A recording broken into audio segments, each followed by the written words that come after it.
Charlotte Flair is back in the WrestleMania spotlight, but this time, she's taking her time deciding who she wants to face. After weeks of speculation, she made it clear that she's in no rush to announce her decision. Instead, she's been making the rounds, visiting all three brands and coming face-to-face with every women's champion. Yet, despite these encounters, none of them impressed her enough to make an immediate choice. Julia? Charlotte called her uninspiring. Rhea Ripley? She dismissed her as a kid. And then there's Tiffany Stratton, the reigning WWE Women's Champion of SmackDown, who found herself on the receiving end of Charlotte's sharp words. Charlotte didn't hold back, belittling Tiffany as just a child and making it clear that, in her eyes, she wasn't on her level.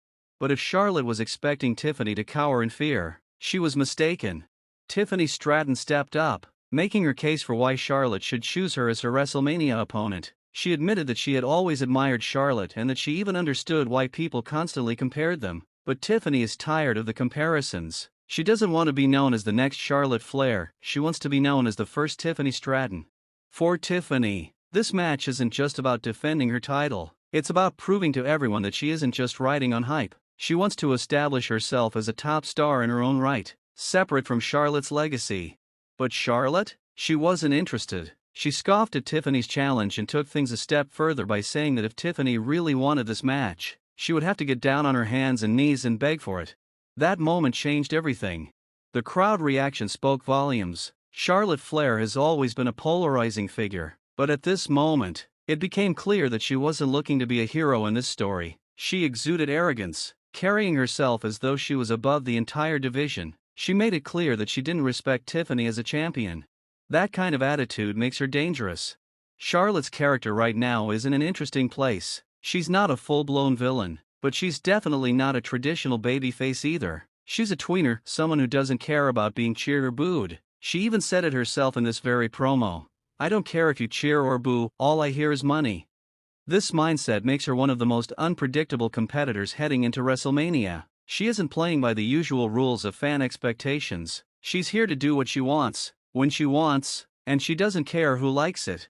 Meanwhile, Tiffany Stratton finds herself in an interesting position as well. She's the champion, yet she's still viewed as an underdog. Normally, champions walk into WrestleMania with momentum and confidence, but in Tiffany's case, it feels like everyone expects her to lose. That's the power of Charlotte Flair's legacy.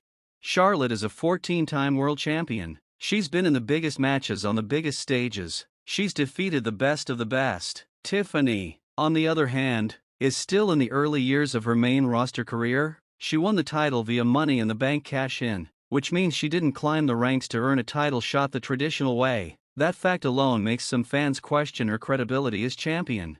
Charlotte sees Tiffany as nothing more than an overhyped rookie, someone who got lucky with a cash-in and isn't a real threat. But for Tiffany, this match is about more than just defending her championship, it's about proving she belongs at the top. That's what makes this WrestleMania showdown so compelling.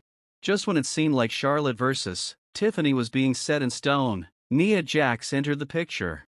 Nia reminded everyone that she has a title rematch against Tiffany next week. In her mind, that means the WrestleMania match isn't confirmed yet. If she wins next week, it won't be Tiffany versus Charlotte, it'll be Nia Jax versus Charlotte instead. Charlotte didn't seem too concerned about this, but she did confirm that she'll be watching closely. That adds an interesting dynamic to the story. Everyone expects Tiffany to retain against Nia Jax, but if she does, and she does it in an impressive fashion, that could be the moment that finally earns Charlotte's respect. If Tiffany dominates Nia and proves that she's a legitimate champion, Charlotte might finally see her as a worthy opponent. And that could be the final step in making this WrestleMania match official. Outside of the ring, the rivalry is already heating up. Tiffany took to social media to keep the shots coming, posting a picture with the caption, "Already in my prime, imagine where I'll be when I'm your age." She didn't tag Charlotte, but the message was crystal clear. Tiffany is confident, but is she ready for the biggest match of her career?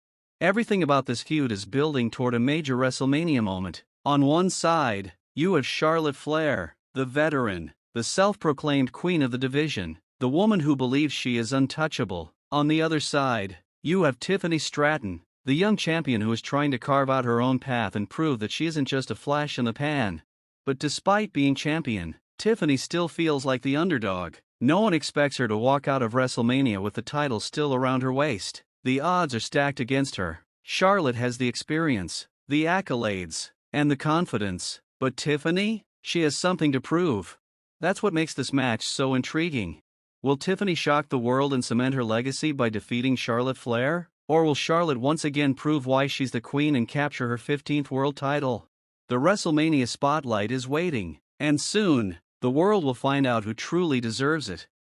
Chelsea Green's storyline just got cut short, and with it, an entire angle that could have given her United States Championship reign a fresh new twist. A few weeks ago on SmackDown, WWE teased that Chelsea and Piper Niven were looking to expand Chelsea's Secret Service protection team. The reasoning was simple: more and more superstars were gunning for her title, and she needed extra security to keep her reign intact. This tease got fans talking, especially when Piper was seen in the background having a conversation with Blair Davenport. It seemed like WWE was setting up Blair's return as a key piece of Chelsea's new security force. The idea had potential. Blair is a powerhouse in her own right, and adding her to Chelsea's crew could have elevated both of them in different ways. But instead of seeing where that story would go, everything suddenly came to a halt.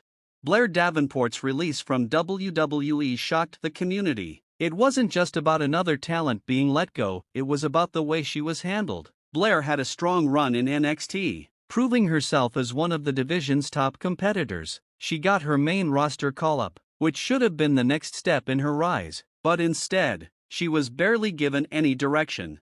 Her time on the main roster felt like a series of dead ends. WWE initially paired her with the Unholy Union, but that faction didn't last long. Then she disappeared from TV entirely. The one sliver of hope for her return came in that backstage segment with Piper, but nothing ever came of it. And now, just like that, she's gone. Fans are understandably frustrated. No one wants to see anyone lose their job, especially when it's their dream job. But in Blair's case, it feels even more disappointing because she never got a real chance to showcase what she could do on the main roster. Her release has also reignited a bigger conversation about how WWE handles NXT call-ups. For every successful call-up like Tiffany Stratton, who was immediately embraced by the audience and booked like a star, there are others who get lost in the shuffle. Blair is the latest example of a superstar who had all the tools to succeed but was never given a fair shot.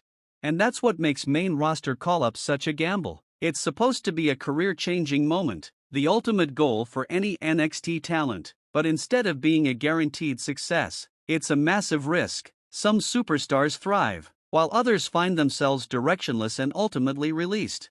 While Blair's exit stings, another major issue in the women's division is getting a lot of attention. The conversation has turned toward the value, or lack thereof, of the women's midcard and tag team titles. WWE introduced the midcard titles just a few months ago, but already, fans are questioning whether they even matter. This problem became clear during the Women's Royal Rumble match. Bianca Belair, Naomi, Lyra Valkyria, and Chelsea Green, all current champions, were in the match, competing for a WrestleMania title shot. Fans immediately started asking, why? As tag team champions, Bianca and Naomi should be focused on their division, not fighting for singles opportunities. The same applies to Lyra and Chelsea, who are supposed to be elevating the newly created midcard titles. If they don't care about defending their own championships, why should the audience care? It sends a confusing message. If the reigning champions of other divisions are more focused on getting world title shots, it makes their own titles feel second-rate, and that's not what the women's division needs right now. This issue didn't stop with the Royal Rumble. It carried over into the Elimination Chamber qualifying matches, where Bianca, Naomi, Lyra, and Chelsea were once again competing for an opportunity at the world title. Fans are frustrated because it feels like WWE isn't taking the different levels of the women's division seriously. The midcard and tag team titles should be just as important in their own right, but instead, they feel like placeholders that don't truly matter.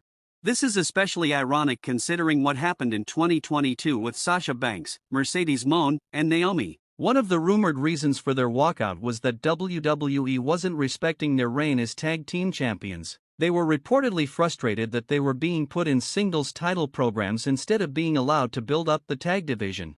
Fast forward 3 years, and the same exact issue is happening again. Bianca and Naomi should be feuding with other tag teams, defending their titles and making that division feel meaningful. Instead, they're being treated like singles competitors who just happen to have the tag belts. The same applies to Chelsea and Lyra. Their championships should be a big deal, but WWE is making it seem like they're just stepping stones on the way to something bigger. This is a major problem. The world titles in the women's division still feel prestigious. There's no doubt that Rhea Ripley, Tiffany Stratton, and the potential WrestleMania challengers are being booked as important. But everything else? The mid-card and tag team championships are falling into the same trap WWE has struggled with for years.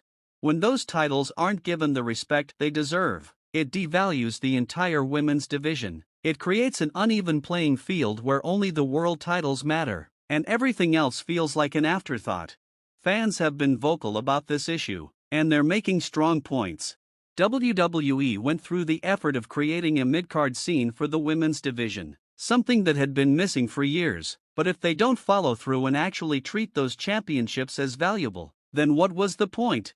This should be a moment where the women's division is more structured than ever. The world titles should be the top prize, the mid-card titles should be a legitimate stepping stone, and the tag team division should have its own separate focus. Instead, it feels like WWE is mixing everything together, making it hard to tell what really matters. Hopefully, things get back on track soon. There's too much talent in the women's division for these championships to be overlooked. But unless WWE starts booking them with real importance, fans are going to continue to feel like they don't matter. The road to WrestleMania is in full swing, and these issues need to be addressed sooner rather than later. The division is at a critical point, and how WWE handles it in the coming months will shape its future for a long time.